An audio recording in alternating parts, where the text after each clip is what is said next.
OKS2I, c'est le podcast pour tout savoir sur S2I. Salut à tous, je m'appelle Sylvain et vous écoutez OKS2I, le podcast pour tout savoir sur le monde numérique et sur S2I. Aujourd'hui, dans ce nouvel épisode, on va parler juridique. Alors rassurez-vous, on ne va pas parler de l'article 5 alinéa 8, non, on va parler de l'alliance du juridique et du business. On va essayer de savoir et de comprendre l'importance contractuelle dans nos métiers aujourd'hui. Pour nous éclairer, j'ai invité Julia Poulain, juriste droit des affaires chez S2I Île-de-France. Bonjour Julia. Bonjour Sylvain. Et Philippe Courtois, qu'on connaît déjà dans le podcast, directeur adjoint de chez S2I Île-de-France. Bonjour à tous. Merci à vous deux d'être avec nous dans le studio S2I. On démarre tout de suite. Ok S2I, comment intégrer le juridique dans le business ? Alors pour commencer, Julia, on va peut-être en savoir un tout petit peu plus sur toi. C'est quoi ton job exactement chez S2I ? Alors, je suis arrivée chez S2I en novembre 2019 afin de créer un service juridique uniquement sur la partie droit des affaires, donc spécialisé dans nos relations contractuelles avec nos clients assez globalement. Philippe, tu es le directeur adjoint d'S2I, je viens de le dire, et tu es aussi le manager de Julia. Oui. Pourquoi avoir ouvert ce poste ? Et d'ailleurs, qui le faisait avant cette partie juridique ? Alors, initialement, c'est moi qui m'occupais de la partie juridique sur la partie Île-de-France. Et l'expérience faisant, j'avais pris cette fonction. De plus en plus, nos contrats se complexifient. Moi-même, je n'ai pas non plus une bande passante infinie. Oui, tu n'as pas une disponibilité totale. Je ne pouvais plus être, je dirais, suffisamment réactif pour pouvoir accompagner l'ensemble des acteurs sur un certain nombre de sujets. Donc sur des contrats un peu principaux, je regardais, je vérifiais qu'on n'était pas à côté de nos standards et qu'on ne prenait pas des risques contractuels démentiels, mais je ne pouvais pas faire forcément un suivi et un accompagnement tel qu'on doit l'avoir aujourd'hui. Et bien justement, on va le voir comment on le voit aujourd'hui. C'est tout le propos de notre podcast. Et bien c'est parti pour la deuxième partie, l'importance contractuelle dans les métiers du numérique. Alors Julia, Philippe, on est là pour ça. Expliquez-moi un peu le travail qui est fait entre le juridique, donc Julia qui est avec nous, le business, le commerce, le client et le côté opérationnel pour qu'en gros ça soit un contrat gagnant-gagnant. C'est bien ça ? L'idée d'un contrat, et c'est ce que va nous présenter Julia, c'est qu'on ait des relations équilibrées avec nos clients. C'est-à-dire que il ne faut pas qu'il y ait un déséquilibre d'un côté comme de l'autre, c'est pas sain. Donc c'est comme dans un couple, il faut qu'il y ait un équilibre dans la relation et de trouver le meilleur équilibre possible et surtout de connaître les droits et les obligations de chacun. Julia ?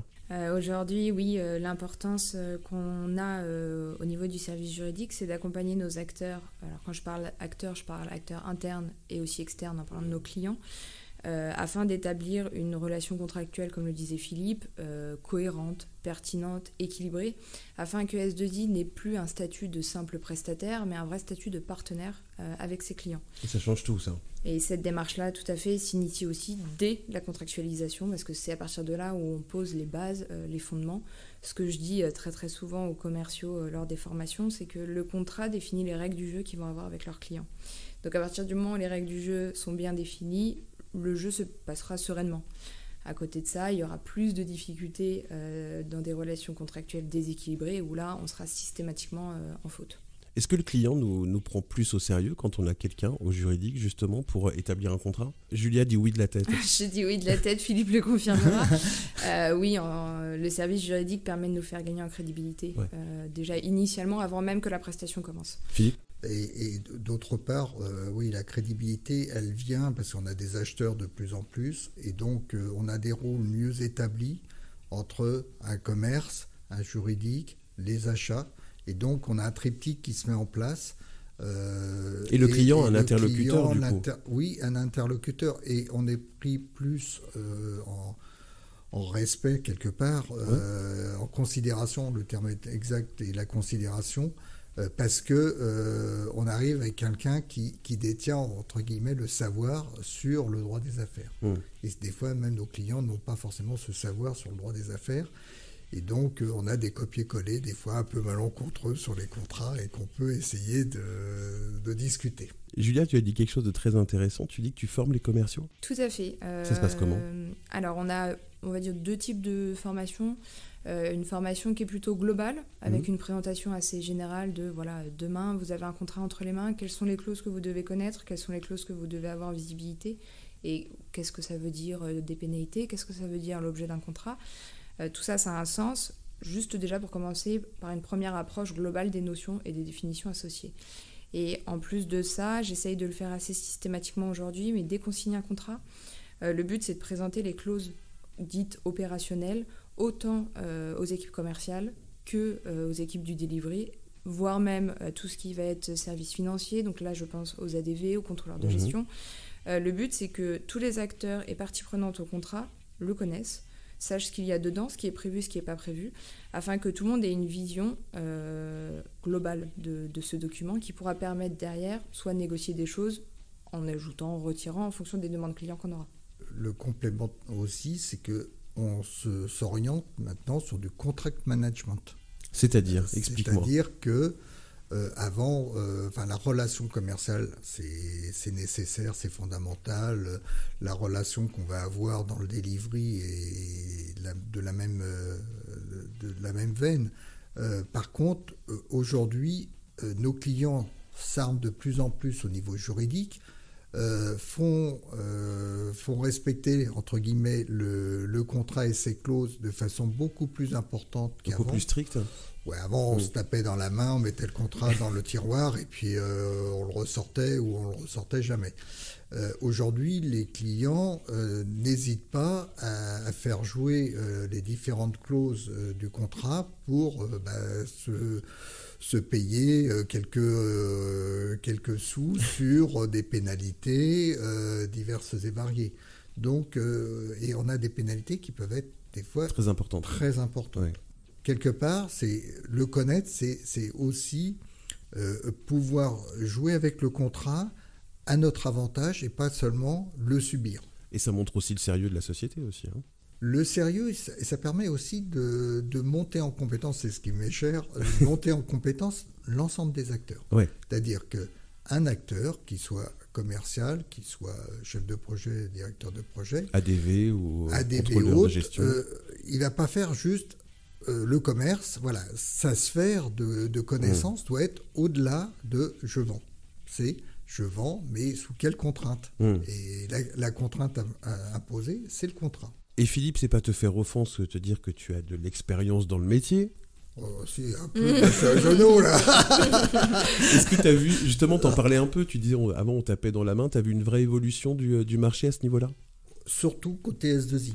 Ouais. C'est-à-dire que moi j'ai fait des sociétés où on faisait du legal, ce qu'on appelait, parce qu'on avait déjà des opérations d'outsourcing et autres, où il y avait des reprises de personnel ou des choses comme ça, où le contrat était déjà fortement ancré. Et c'est là où j'ai fait mes armes dans la partie juridique, parce que j'ai été bien accompagné et que j'ai pu, je dirais, me former auprès de juristes d'affaires, auprès d'avocats et de comprendre les enjeux. Et là, on s'aperçoit que c'était avant sur des grosses affaires, maintenant c'est sur toutes les affaires. Toutes les affaires, tous les contrats. Donc c'est ça la différence, c'est-à-dire que on a la partie juridique arrive presque pour une assistance technique. Julia ? Oui, tout à fait. Ce que je voulais rajouter sur les propos de Philippe, c'est que, même moi, avec ces 2 ans et demi d'expérience que j'ai eu chez S2I, j'ai vu une vraie évolution de nos clients.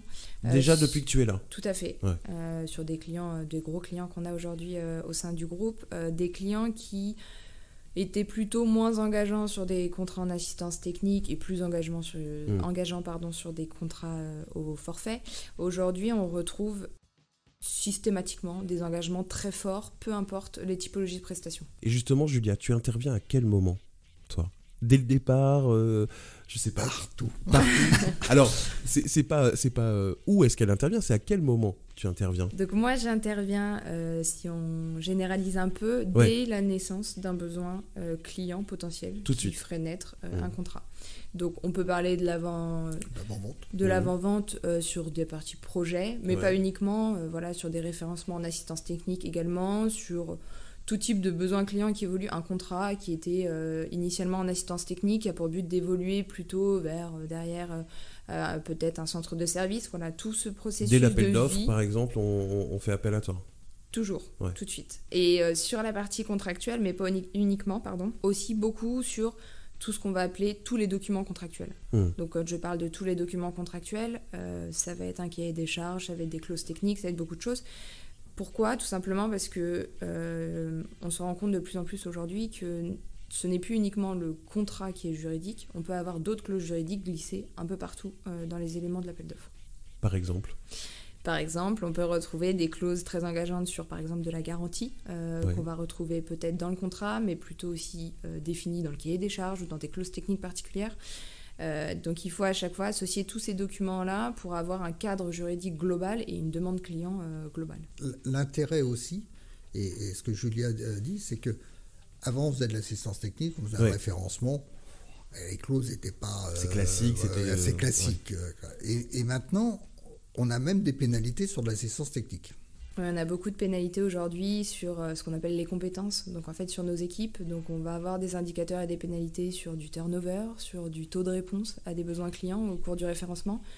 Et donc là, ton job, c'est quoi quand tu as ça, du coup, derrière ? C'est de le mettre en avant, de bien le spécifier aux commerciaux ou à la direction, au top management ? Comment ça se passe ? C'est quoi ? Alors, le petit process qu'on essaye de respecter en interne, c'est donc une analyse de ma part de tous ces éléments juridiques avec des remarques qui sont émises pour couvrir nos risques suite à ces différents points. Et ensuite, des réunions avec tous les acteurs, donc ils se font soit simultanément, soit en décalé, peu importe. Mais en tout cas, le but du jeu, c'est que les équipes commerciales soient au courant des risques soulevés, la direction soit aussi au courant, les équipes de delivery aussi, si jamais il y en a, et si jamais elles étaient en place à ce moment-là, afin de savoir, in fine, au bout de toutes ces réunions, quelles sont les remarques et comment on tourne nos remarques pour couvrir nos risques. C'est vraiment le point principal et c'est vraiment le but du service juridique aujourd'hui, c'est comment couvrir le risque de S2I dans nos relations contractuelles avec nos clients. Je crois que tu as bien résumé le podcast. Là. Ça, c'est fondamental, c'est la gestion du risque. Oui, c'est ça en gros, hein, c'est ça le nerf de la guerre, c'est ça. L'idée, ce que vient de décrire Julia, c'est qu'on n'est pas le droit pour le droit. C'est toujours le droit dans un environnement défini. Et ce qui est vrai pour un client ne l'est pas pour un autre client. Ouais. Les environnements sont différents, les contraintes peuvent être différentes, les engagements peuvent être différents. Donc un article standard peut être vu différemment. Donc, l'article 8, alinéa 5. Voilà, mais ça, il doit être vu par rapport à une globalité. C'est-à-dire que notre risque va s'apprécier au regard du juridique, du delivery, de nos capacités d'embauche. Alors justement, avant de parler un peu de la vision qu'on peut avoir en tant que juriste, de vision client, opérationnelle et métier, j'avais une dernière question pour toi, Julia, à ce sujet-là. Tu es en contact direct avec le client, toi ? Comment ça se passe ? Alors, tout au cours des négociations, des points d'échange qu'on pourrait avoir avec le client au cours de la vie du contrat ou à la naissance, le but du jeu, c'est que je puisse être en contact avec les clients pour évidemment négocier certains points, mais qu'il y ait toujours les équipes commerciales en charge du client qui soient également présentes. Pourquoi ? Tout simplement parce que je me suis rendu compte que c'est au cours des négociations contractuelles, en discutant de certains points qui sont bloquants pour nous ou sensibles, qu'on se rend compte en face des enjeux et des difficultés du client. Le client, sur certains points, va lâcher assez facilement sur de la négociation, et d'autres points, il va être très bloqué. Et c'est là où il va argumenter sur « voilà pourquoi ce point-là, je ne veux pas qu'il change, parce que dans mon environnement, dans mes enjeux, ou tout simplement chez nous, on ne veut pas bouger sur tel ou tel sujet ». Et en fait, cet apport et ces éléments qui sont apportés tout au cours de la négociation permet aussi aux équipes commerciales de découvrir les enjeux de son client. Et une vraie compréhension. Exactement, différemment son client que ce qu'il a au quotidien en échangeant. Toi, tu facilites tout ça, en fait, quelque part, en étant là. Je pense, très honnêtement, je pense. Oui, on change, je dirais, le type de relation. C'est ça, c'est ce que j'allais te dire, c'est que du coup, ça change les relations. Ça permet d'amener une tierce personne. C'est ça. dans une relation qui peut être complexe. Et c'est un peu une personne juge de paix par rapport, je dirais... un juge de paix pour une juriste, c'est pas mal. C'est normal, c'est normal. Par rapport, je dirais, à un environnement. Ouais. Donc, et ce qui est important, c'est là, tout l'art aussi, c'est comment on va négocier. Et aujourd'hui, ce que l'on ne veut pas, c'est que le ou la juriste soit vu juste comme je relis un contrat, je fais mes remarques, je vous redonne tout et puis vous vous débrouillez. Bien Philippe, c'est parfait, tu fais la bonne introduction à la 3e partie de l'épisode. On va s'intéresser un petit peu à la vision client, métier et opérationnelle du rôle de juriste. C'est parti. On vient de l'entendre et Philippe, tu l'as très bien décrit. Être juriste dans le droit des affaires en ESN, c'est avoir une vision juridique, certes, mais pas que. Une vision opérationnelle, une vision métier, une vision client. Alors comment ça se passe ? Comment déployer cette vision métier, terrain, client tout simplement, je dirais, grâce à la proximité avec les acteurs internes S2I. On ne découvre jamais aussi bien un client que quand un commercial en parle, tout simplement. Et également un directeur de projet, un chef de projet, enfin voilà, toutes les personnes qui sont en contact direct, soit des achats, soit des opérationnels terrain, qui t'apportent de la plus-value permanente sur les enjeux de mon client de demain, c'est celle-ci, voici les contraintes qu'il a aujourd'hui. Et tous ces éléments-là font que derrière, on arrive à avoir des négociations qui sont les plus pertinentes possibles. Parce qu'on va se battre sur des sujets qui sont des enjeux pour nos S2I, qui sont des enjeux pour notre client. Et plus on est proche du terrain, plus derrière les achats ou les opérationnels comprennent les problématiques soulevées, et plus les négociations aboutissent, tout simplement. Ce que je dis, c'est que c'est une négociation raisonnée. Et on n'est pas dans une négociation de principe. Ce qui change fondamentalement la discussion et de comprendre, ce que disait Julia est très juste, c'est que des fois on peut achoper sur un terme et il faut comprendre pourquoi on achoppe sur le terme. Donc soit on est sur le principe, on dit on est contre et puis voilà, soit on essaye de comprendre pourquoi le client s'arc-boute sur un terme et de pouvoir proposer des alternatives qui nous soient, je dirais, pas plus favorables, mais qui permettent d'amoindrir, je dirais, une vision très dure d'un article. Tout vient de la compréhension de l'environnement, en fait, Julia. Complètement. Ouais. Complètement, et c'est d'autant plus facile quand on a, par exemple, des appels d'offres qui sortent sur des périmètres déjà existants ou sur des périmètres sur lesquels on connaît nos clients. Est-ce que tu acquiers de l'expérience au fur et à mesure ? Ouais. Et ça t'aide beaucoup. Tout à fait. Moi, j'adore ça. C'est une connaissance client. C'est quelque chose qui est tu sais regarder, tu sais quoi faire.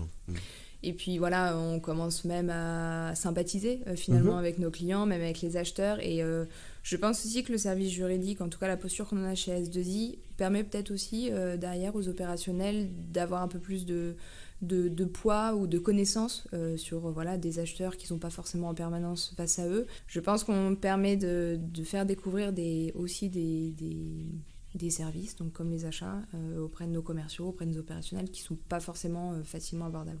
Ça, c'est important dans toute cette phase, on va dire, amont de la relation. Ça, c'est clair que cette phase amont, alors, elle est fondamentale parce que c'est là où, j'ai envie de dire, la rampe de lancement, on la met dans la bonne direction. Donc, c'est là où on a, je dirais, les éléments qui sont bien alignés, les planètes sont bien alignées pour qu'on ait une relation claire et loyale vis-à-vis du client. Et ça, c'est, je dis toujours clair et loyal parce qu'on s'est exprimé avant, on sait ce qui est attendu de part et d'autre, et qu'on évite les zones d'ombre. L'idée de la négociation commerciale, juridique et autres, c'est qu'il n'y ait pas du non-dit et que tout le monde sache ce qui est attendu. Que tout soit sur la table. Oui, et puis qu'on ne dise pas, ah oui, c'est... alors, des clauses un peu juridiques, tout sauf. Alors ça, on évite, parce qu'il y a toujours une zone d'ombre à un moment donné. Et quand il y a une zone d'ombre, c'est là où les ennuis commencent. Donc on évite qu'il y ait une zone d'ombre. Mieux vaut avoir des fois une contractualisation un peu musclée, un peu dure, initialement, mais ensuite on s'assure, je dirais, une tranquillité, entre guillemets, dans le long terme. On ne laisse rien au hasard.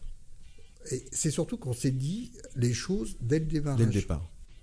Julia, un petit mot pour conclure ?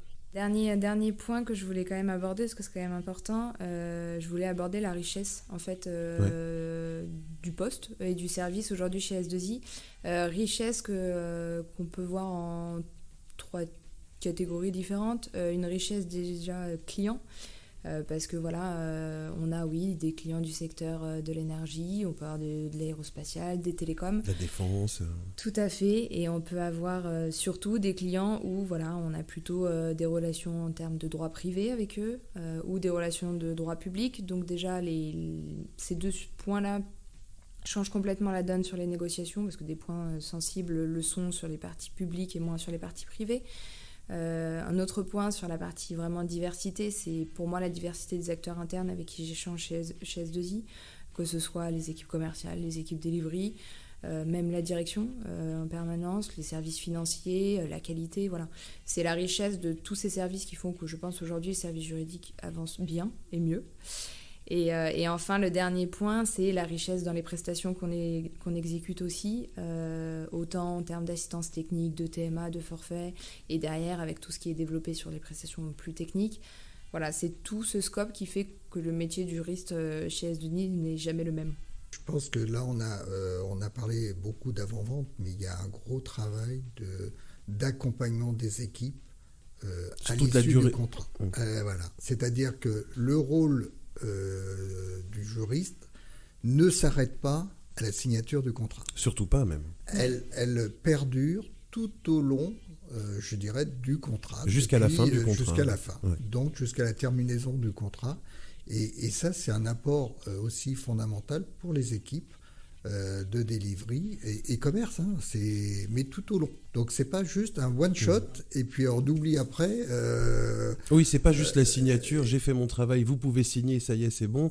Et maintenant, je passe à un autre sujet. Julia, tu accompagnes sur toute la durée du contrat avec des points, j'imagine, réguliers sur l'état d'avancement. Tout à fait. En fait, au cours de la vie du contrat, j'ai plutôt une casquette du coup de conseil, on peut dire, d'accompagnement des équipes sur des difficultés qu'ils peuvent rencontrer, des demandes clients parfois un peu exotiques sur lesquelles il faut répondre. Je pense que même si on a tout un accompagnement en amont de la signature, il faut impérativement suivre les équipes au quotidien, et autant les équipes commerciales que les équipes delivery. Et c'est ce qui aussi fait la force du service juridique aujourd'hui. Et ça doit les rassurer aussi, les équipes, d'avoir quelqu'un comme Julia, d'avoir une juriste dans l'affaire. Maintenant, c'est de l'incontournable. C'est indispensable. C'est-à-dire qu'on a ancré en 2 ans de temps, je dirais, le poste. Le réflexe aussi. Les gens au début se disent faut que je passe au juridique. Forcément. Voilà. Et maintenant, ça va m'apporter quelque chose. Donc on a justifié la valeur ajoutée, je dirais, du poste juridique sur l'ensemble de nos activités.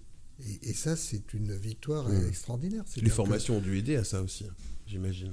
Tout à fait, oui. Puis je pense que j'ai aussi gagné en crédibilité en montrant bien aux acteurs que voilà, comme tu disais Philippe tout à l'heure, je ne suis pas là pour vous dire que tel article juridiquement n'est pas bon ou est bon. Oui, tu fais pas juste du oui/non. C'est ça. J'accompagne, j'explique, je propose des alternatives. Les acteurs sont d'accord ou pas d'accord, on échange, on avance ensemble. Et je pense qu'aujourd'hui, le service juridique qui était ancré au niveau de l'Île-de-France, a quand même pour vocation de pouvoir évoluer. Et si même sans parler d'évolution, en tout cas, on sent qu'il y a un vrai besoin de tout le groupe S2I sur ce sujet. Et peut-être un besoin qui n'était pas forcément perçu initialement, en tout cas.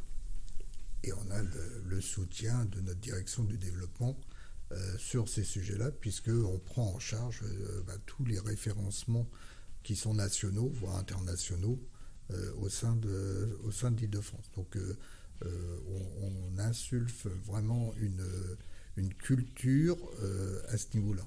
Et Hélène et autres... Hélène Doumer, la directrice directrice du développement, je dirais, est une chaude partisane de Julia, parce qu'il y a un apport fort sur et incontestable. Ouais. Oui, mais parce qu'on démontre la valeur dans le quotidien.